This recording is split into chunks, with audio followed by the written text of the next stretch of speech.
Udah hafal kan 73? Ya? Masa udah hafal? Atau perjanjian baru dulu lah?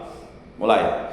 Injil Matius, Injil Markus, Injil Lukas, Injil Yohanes, Kisah Para Rasul, Surat Rasul Paulus kepada jemaat di Roma, Surat Rasul Paulus yang pertama kepada jemaat di Korintus, Surat Rasul Paulus yang kedua kepada jemaat di Korintus, Surat Rasul Paulus kepada jemaat di Galatia, Surat Rasul Paulus kepada jemaat di Efesus, Surat Rasul Paulus kepada jemaat di Filipi, Surat Rasul Paulus kepada jemaat di Kolose, Surat Rasul Paulus yang pertama kepada jemaat di Tesalonika, Surat Rasul Paulus yang kedua kepada jemaat di Tesalonika, Surat Rasul Paulus yang pertama kepada Timotius, Surat Rasul Paulus yang kedua kepada Timotius, Surat Rasul Paulus kepada Titus, Surat Rasul Paulus kepada Filemon, surat kepada orang Ibrani, Surat Yakobus, Surat 1 Petrus,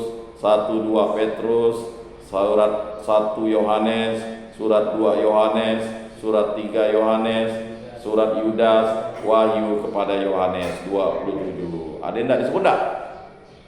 Apa? Itu sudah Filemon. Baik, 27 deh ya. Sekarang kita mulai di perjanjian lama nih. Mudah. Ya kan?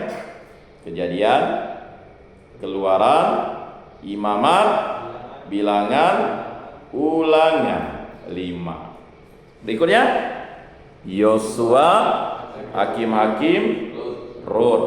Dan nah, ingat 3 itu. Habis itu 1 Samuel, 2 Samuel, 1 Raja-Raja, 2 Raja-Raja, 1 Tawarik, 2 Tawarik. Selanjutnya Ezra, Nehemia, Tobit, Yudit, Ester. Nah, 1 Makabi, 2 Makabi. Berikutnya adalah Ayub, Mazmur, Amsal, Pengkhotbah, Kidung Agung, Kebijaksanaan, Sirak, Baruk, Yesaya, Yeremia, Ratapan,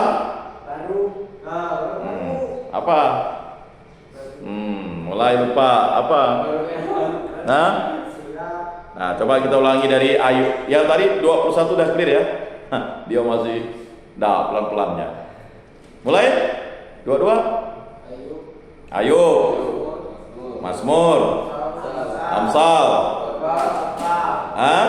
Pengkhotbah, Kidung Agung, Kebijaksanaan, Sirak, Yesaya, Yeremia, Ratapan, Baruk. Habis itu yang ada LL, Yeskiel, Daniel. Sekarang nah, dari Hosea, Yoel, Amos, Obadya, Yunus, Mika, Nahum, Habakuk, Yefanya, Hagai, Zakaria, Maleaki. Terima kasih, luar biasa. Jadi saudara-saudara yang terkasih, tidak sulit. Mengapa sih kita selalu menganggap kitab suci itu terlalu sulit dibaca?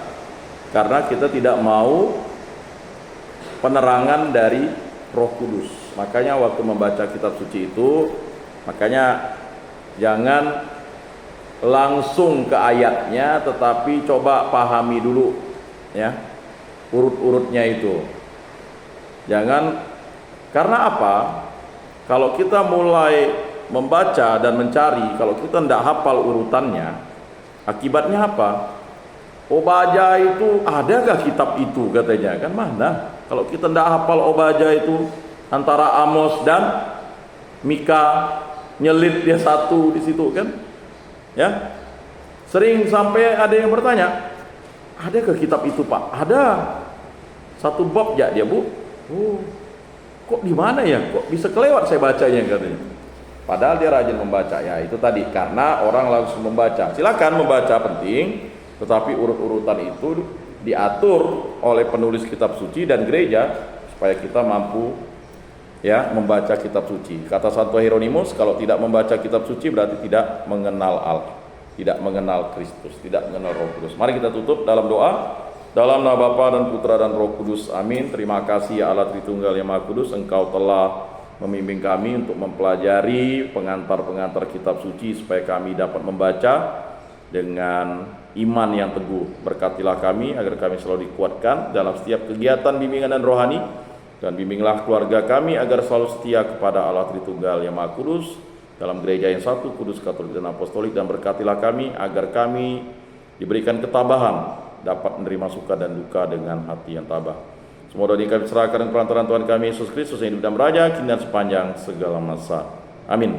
Dalam nama Bapa dan Putra dan Roh Kudus. Amin. Salam, salam kasih dan damai sejahtera. Tuhan memberkati, menyertai dan melindungi. Salve.